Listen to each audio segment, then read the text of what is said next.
Today, we're going to have a panel talking to us from the city of Miami, our officials from the city of Miami. Hello. How you doing? I'm fine. Hi, Keith. All right. Ron Sheffield. All right. Yeah, nice to meet you. These gentlemen are going to talk about the gentleman and three of you guys, or I guess. They're going to be talking to us about the Little Haiti area as the city's next engine of economic growth. You know, when you drive up Biscayne Boulevard, just a little further than where we are today, this is where Miami started. You know, we only have about 3 blocks east of the access point. Everybody lived in that area, and of course, as we've seen cities across America change over the years, and now everybody's coming back to our roots and wanting to redevelop these areas, and we've already seen that in so many areas, and Wynwood, of course. So we're going to hear now. Explore how smart infrastructure, zoning innovation, and public-private investment are transforming Little Haiti into Miami's next high-growth district. Moderated by Keith Carswell, who this panel features leaders from the City of Miami and Plaza Equity Partners, developers of the Magic City Innovation District, Little Haiti. We're looking forward to hearing what you guys have to tell us. Thanks. All right, happy to be here. So how are we doing this afternoon, huh? Come on, a little more enthusiasm. Come on. We're in the home stretch. We're almost there, okay? We're getting there. My name is Keith Carswell. I'm the director for the Department of Economic Innovation and Development with the City of Miami. That's a long title, kind of convoluted it sounds a little bit, but we are the Economic Development Department for the City of Miami. And to my immediate right, I have David Snow, who is the Director for Planning with the City of Miami. Jake Keirn, he's Assistant Director for Zoning. And we have Shawn Wilt, who's the Vice President with Plaza Equity Partners, which are the managing developers for Magic City Innovation District. And he's kind of like our guinea pig, our test person and stuff like that. So oftentimes, well, first of all, because we hear Little Haiti, and then we hear Little River, and when you look on some maps, it's like, well, where's Little River and stuff. And so maybe, Dave, if you can kind of level set us about where exactly is Little River and what's the historical context of it? Absolutely. So Little Haiti is part of our northern part of the city of Miami. So essentially 79th Street to the north all the way down to 54th Street. And then from essentially northeast 2nd Ave all the way to about the 95. So if you're familiar with that boundary, that's more or less where that is. Little River is somewhat of a neighborhood within the neighborhood. Okay, it's a district within Little Haiti, and then of course Magic City is within that area as well. And then also just from a geographical perspective, this area happens to be one of the highest elevations within the city of Miami. So that's really important when it is related to future development. So oftentimes when we talk about resiliency, this is, as he indicated, the highest point in the city of Miami. And when we were talking earlier in terms of the iterations and stuff, probably when you talk about development in Miami-Dade County, city of Miami is the largest municipality within Miami-Dade County. Don't have the data to back it up, but somewhere around 60 to 70% of all the development that's occurring within Miami-Dade County is actually occurring within the city of Miami.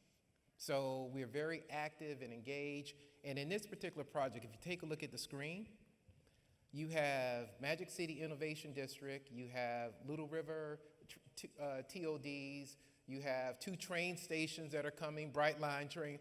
A lot of folks don't know about that.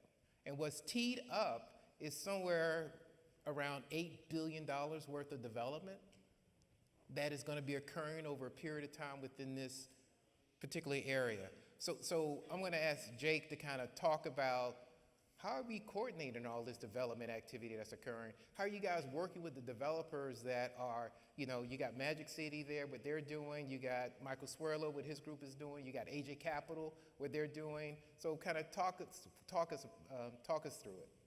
Sure. For Magic City, they were what we call, in the city of Miami, we refer to it as a special area plan. Everywhere else that's colloquially referred to as a planned unit development. So, obviously, they're coordinating a whole master plan, so you're getting certain intensity increases, development rights, increase in density, height, FLR, a whole slew of development rights that previously weren't there. And obviously they're giving back public benefits. They're building $30 million investment into Little Haiti and train station. So there's considerable give on their part, and there's considerable give on our part to facilitate growth. And, obviously we don't want that having haphazardly. We live in Florida where that's been happening for the last 50, 100 years, and we see the consequences of that.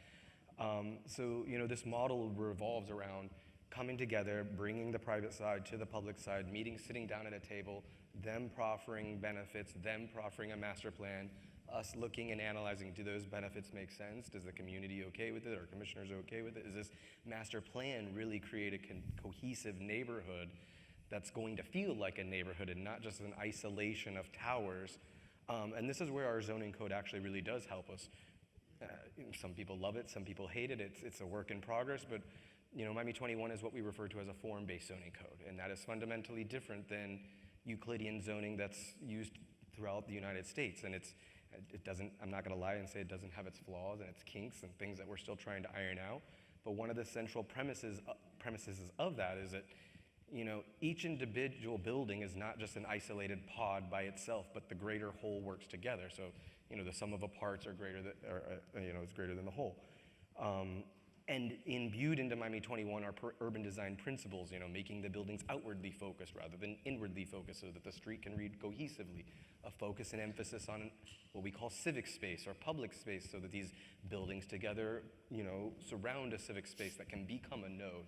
Organizing the streets for connectivity so you can bring people from that neighborhood and other neighborhoods in together.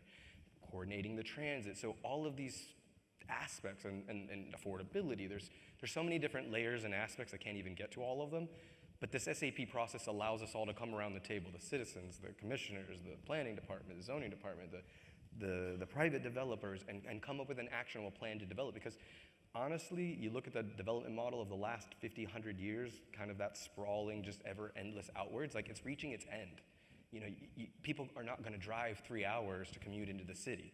And this is where in the 80s and 90s you started getting people coming back to the city. So, but then if you come back in the city, then that creates tension with existing residents. So we have to work together because when you're developing it in a dense urban setting, there are consequences. So for Magic City, it's an SAP, and for Little River, we're doing, our TOD program requires them to proffer a master plan and coordinate with us. So these are the vehicles and mechanisms that we're trying to use to bring these things forward.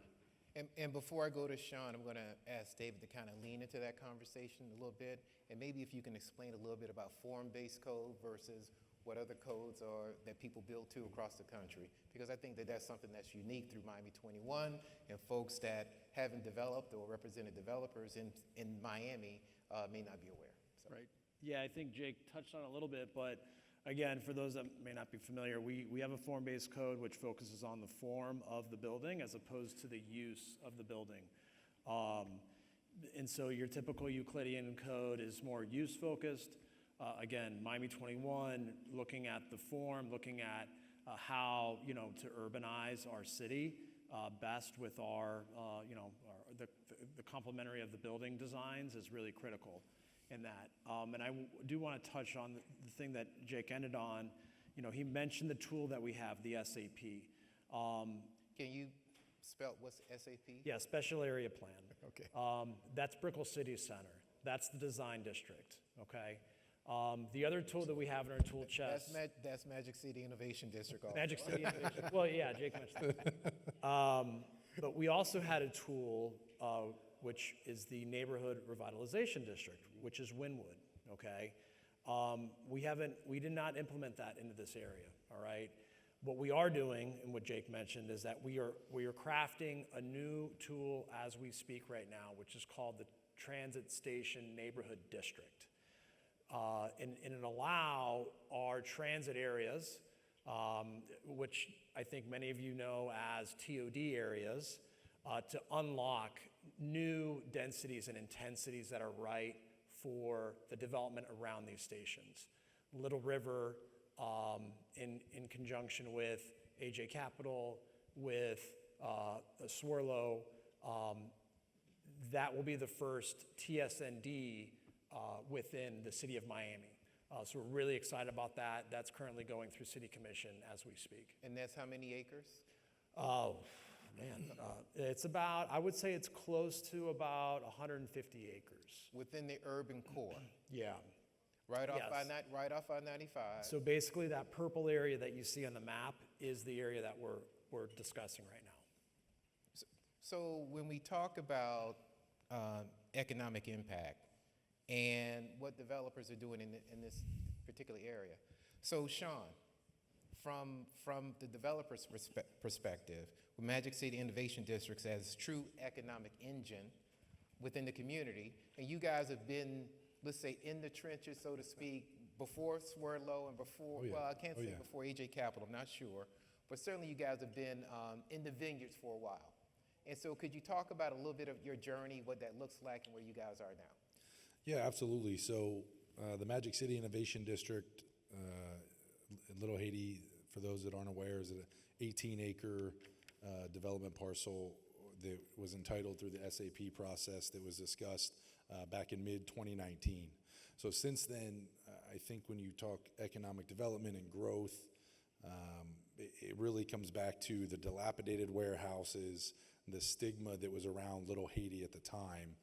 We've spent millions of dollars renovating the warehouses and curating with our tenant base and everything, a place where people want to be, want to experience, and want to go to. So, you know, what that means, right, is we have creative office with CCOM and Freebie, one of the municipal driving courses. We've almost become a health and wellness district with the nation's largest paddle tennis facility. We do have indoor pickleball in one of our warehouses that was mentioned earlier. We have gyms like Raw Fit, you know, BPM Wellness. You know, we have 727 Pilates, which is a newer one that has been very successful and I've heard nothing but great things about. We have art galleries, dance studios.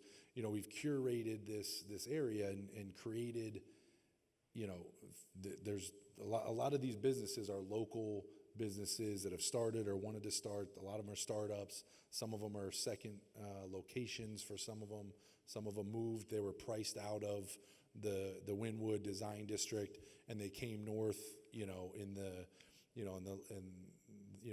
early, you know, pre-COVID and after, as they've been priced out to, you know, to be able to have affordability, but we were always on the edge of Miami and very close proximity and access to everything else.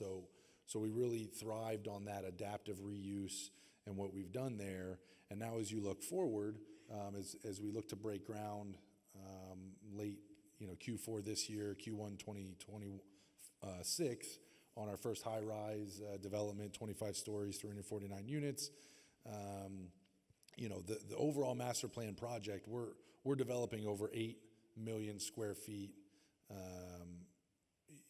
You know, there's thousands of construction jobs. There's thousands of permanent jobs that will be created throughout this development. You know, and even with, and I want to mention on the adaptive reuse, I mean, those tenants that we've placed, there's thousands of people coming to Little Haiti a week to visit those establishments. The Magic 13 Brewery has won many accolades in Miami for one of the best breweries.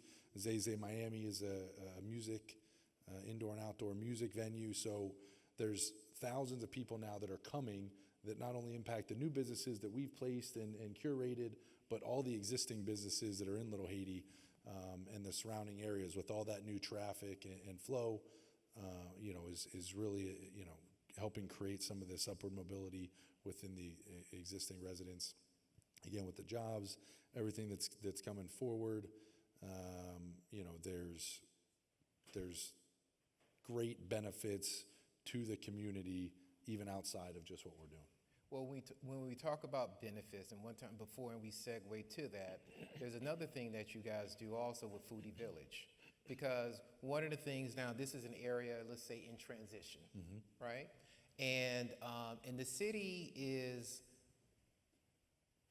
I would say pro-development, and I don't think that's a bad word or bad term. In April, we hosted our second Opportunity Zone Summit. We had the pleasure of having Secretary Turner actually come and visit and do a keynote, a fireside chat with Mayor Suarez. About 7 years ago, we actually hosted Secretary Carson with HUD. And so when we talk about communities that are in transition, and we talk about economic opportunities, and we are cognizant of what that looks like for people and stuff like that. And if I could ask you for a moment, if you indulge, if you can cross your arms, right? Now change your arms and cross again. Doesn't it feel a little uncomfortable? And that's what happens sometimes when you have these historic neighborhoods that are going through transition, that you have the investment community looking into these communities, and it gets a little uncomfortable because the people that they see in their community aren't the people that they've historically seen. And some of these businesses, they can't even name them. And there's a concern about them being able to even afford some of the housing that's in the area. And so I'm going to ask you, David, talk a little bit about community benefits agreements, how they're important, and particularly what I think is probably the first of its kind I'm going to say the nation, at least that I'm aware of, that Magic City inked with the city of Miami. Yeah, absolutely. I think to Keith's point, having the community at the table is critical, and having them at the table at the beginning is critical. When I think we've seen some obviously success with Magic City, but we've seen also some more complicated development challenges with other special area plans that have come into this neighborhood that didn't really engage the community first, like Magic City did. And Magic City was able to essentially establish a community trust for the neighborhood. They were able to seed that trust with roughly $30 million. 6 million so far. Yeah, 6 million so far, and then it pays incrementally. And so now that trust is active. They have an active board. That board is now being able to respond to the community's needs as the neighborhood continues to grow and grow in the right direction. And it's providing, housing opportunities. It's providing job opportunities. So that's been really critical with that public benefit package. Now, in addition to that, we mentioned Little River and what's happening there. This, again, we had an SAP, and the SAPs require a development agreement. With the TSND, it's a little bit different. It's because we're trying to look at ways to help move development quickly, but effectively, and also not disrupt the neighborhood. And so there's public benefit opportunities, as well as coordinating with the neighborhoods that are also part of that future Little River TSND as well. Swerlo's looking at doing roughly 1,700 new housing units for that neighborhood. So that's substantial. So we're really excited to see that happen. And just to kind of lean a little bit into the community benefits agreement with the trust, the payments are based on a certain percentage or dollar amount of permits that are pulled or issued. It could theoretically, over a period of time, go up to $31 million. The Little Haiti Revitalization Trust that was established is an independent organization. The city commission, I think the manager has an appointment, and then the commission appoints, but it's an independent agency or board. I think the first tranche or payment was about $6 million. That's into that now. And then what they're also doing, they're actively engaged with small business seminars or clinics. They're coordinating with the city because we don't leave them as on an island unto themselves in terms of partnerships. And then one of the things that we've also talked about is we've been speaking with Crown Castle because the vision is to have an innovation district. And one of the issues with that is infrastructure and connectivity. And so we're talking with Crown Castle to try to get some fiber into that area as well. So those are some of the things that we've proactively done. But in addition to that, I want David, you to kind of lean in, Zach, Jake, I want you to kind of lean into a little bit about what we did with opportunity zones and how we, and some of the folks like Chad in the back, I think I saw Deborah earlier here, and Brad somewhere here, talk a little bit about how the city has embraced opportunity zones. Sure. Opportunity zones is a new tool within the last decade or so.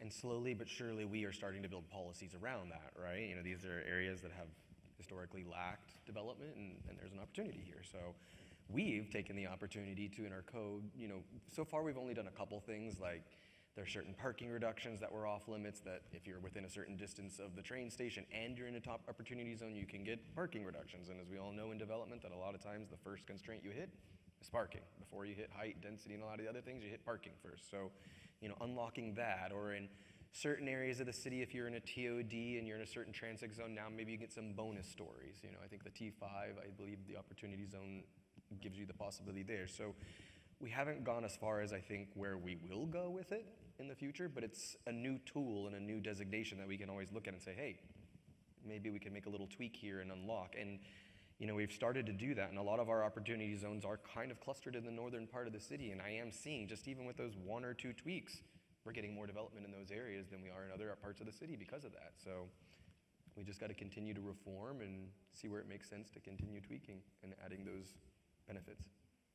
So Shawn, talk a little bit about, I guess, some of the engagement that you've been doing beyond some of the things that we talked about, because I know you guys work with you attend the Little Haiti Revitalization Trust meetings, you engage the communities, and I think Church Father Reggie, and talk a little bit about what community development is about, I guess, from the private developer perspective. No, absolutely, and thank you for that. I mean, I'll just dive a little bit deeper into the trust and what was created and all the benefits, and highlight how we're actively engaged. So as mentioned, the Little Haiti Revitalization Trust was generated.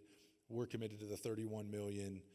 We've paid $6 million so far. There's another $9 million that comes from as we pay city impact fees. We negotiated with the city that we wanted the city to put some back in as well from what we're putting in. So specifically the city impact fees up to $9 million goes back into the trust as well.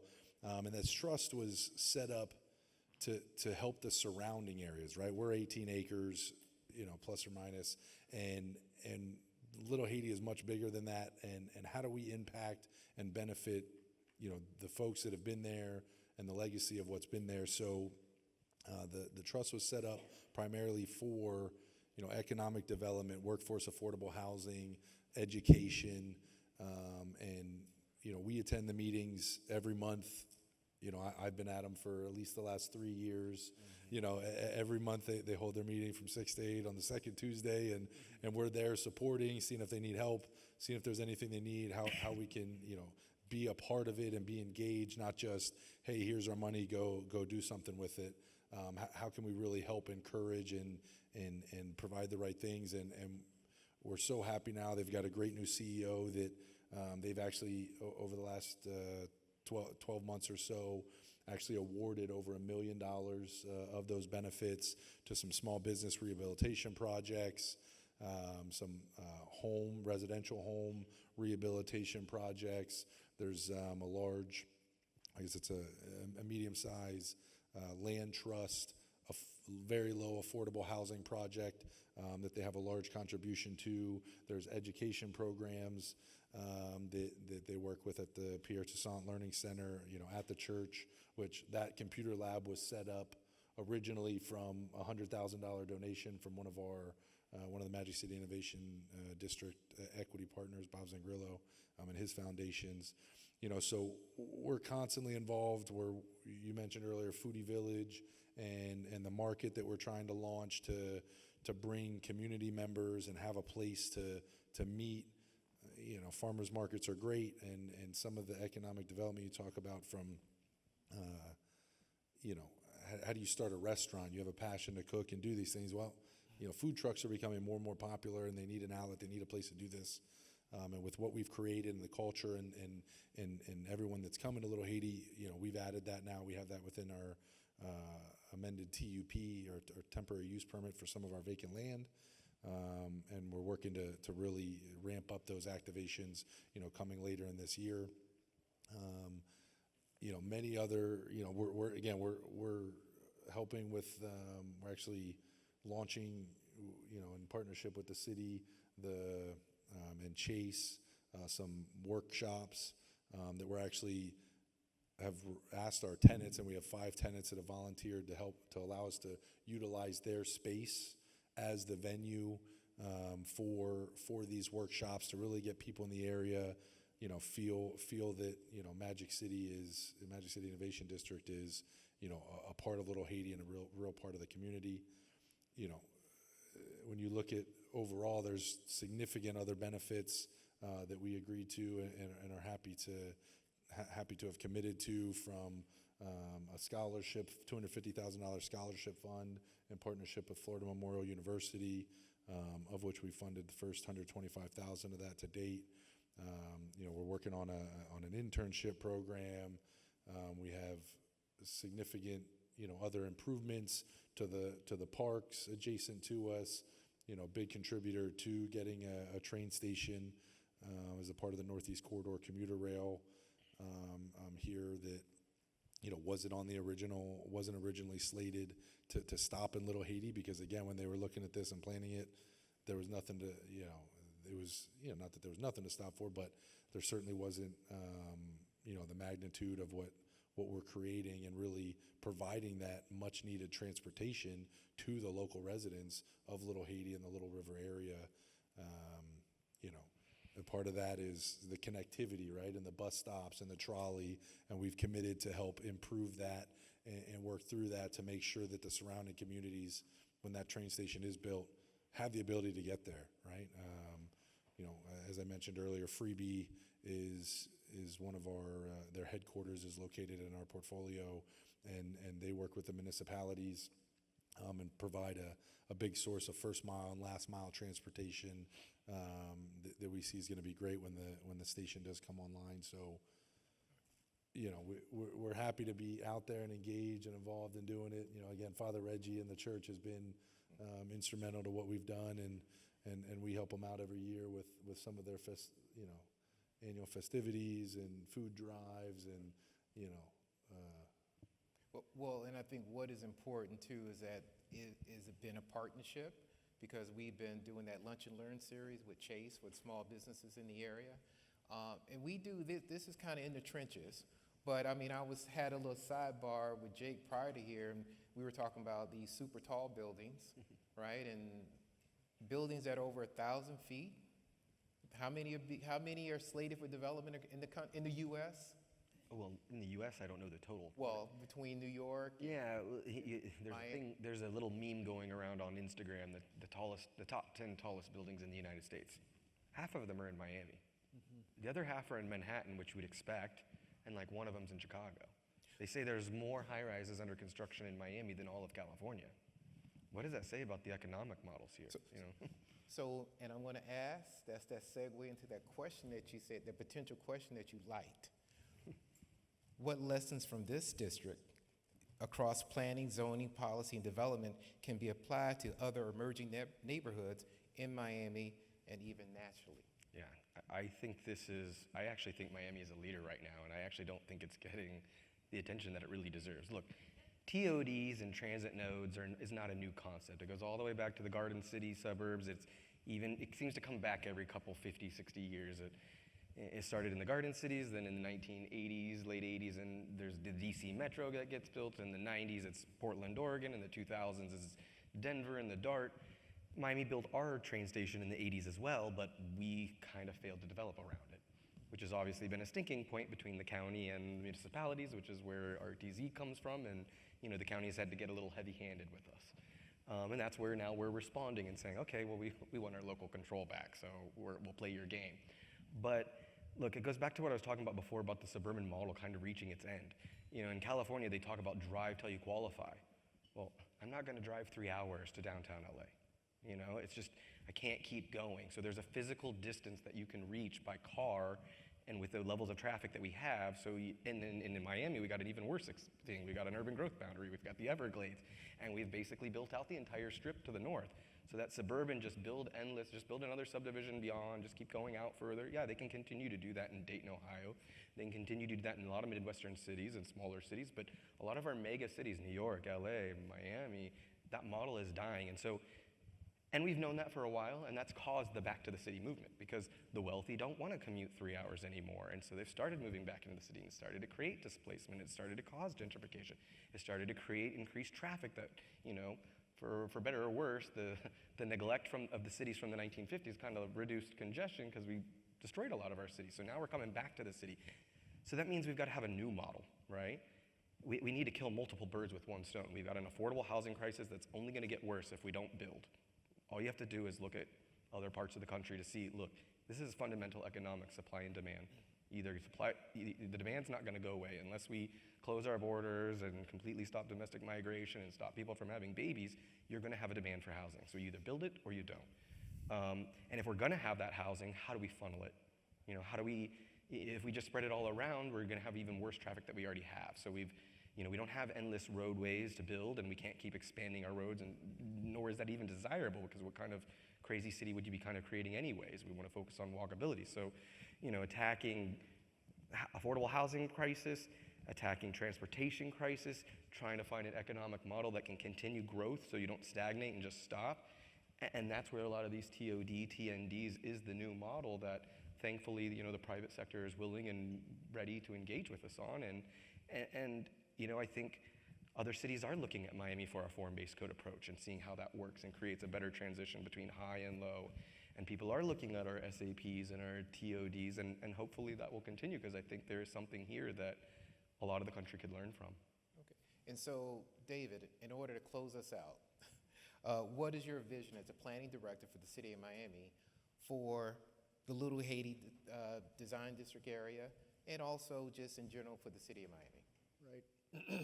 Well, that's a loaded question. But I will say, for this neighborhood, and this is an opportunity that we've had to really take a neighborhood that's culturally sensitive and culturally diverse, that have its challenges, right?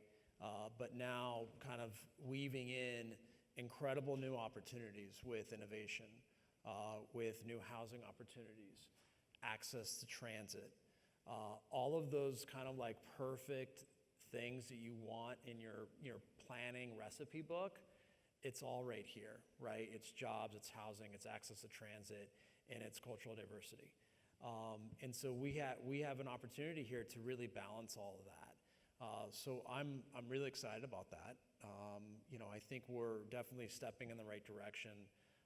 We're working with all of our partners, from the private development community to the residents that are in that area today, and finding out how that balance works best. And I think that's a really important model for its success.